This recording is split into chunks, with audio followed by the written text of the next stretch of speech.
نشتر سیاست والا ته وایو چې ضروره په شارجه کې غوسته وټلې شته دی ستا د سرسور شته دی ستا پلازي او محلونه شته دی مخ په دې خپل حال باندې پرېږده زه انقلاب راولم د لاټین انقلاب نه د ډیوي انقلاب نه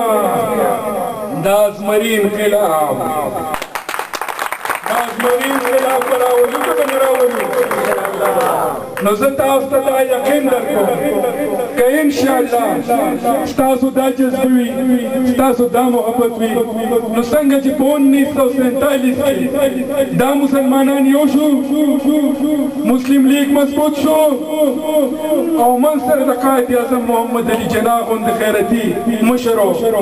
نو بیا څه شو د لا اله الا الله محمد رسول الله په نوم باندې یو آزاد مملکت جوړ شو نن چې پکې موږ ټول په ازادۍ سره ژوند تېروو خو ډېره د افسوس خبره ده چې موږ څو خپلې ازادۍ ته دا خپل خلک نه پرېږدي دا خپله پکې اجرو نو څنګه چې په 1947 کې پاکستان جوړ شو نو زه تاسو ته دا په دعوه سره ویلی شم چې د قائد اعظم محمد علي جناح نه پس من سره قائد اعظم ثاني شته دی او هغه د میاں نواز شریف په شکل کې دی هغه د پاکستان لیډر نه دی هغه د ایشیا ټول ایشیا د مسلمانانو د ټولې دنیا د مسلمانانو واحد لیډر دی ځکه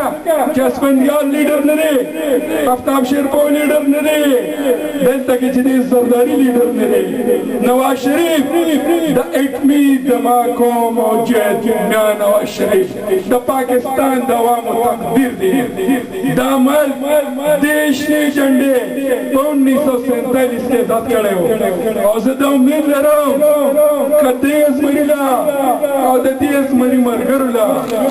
تاسو چې دی نو دا څنګه چې ستاسو نیتونه دي انشاءالله چې دی تاسو دا خپل ووټ ورکړه دې زمري له مو ورکړه نو زه دا امید لرم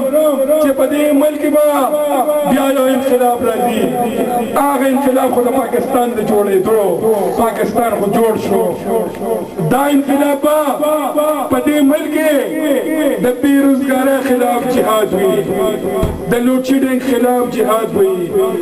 دې ملک د ځوانانو ته به امن ورکوي د دې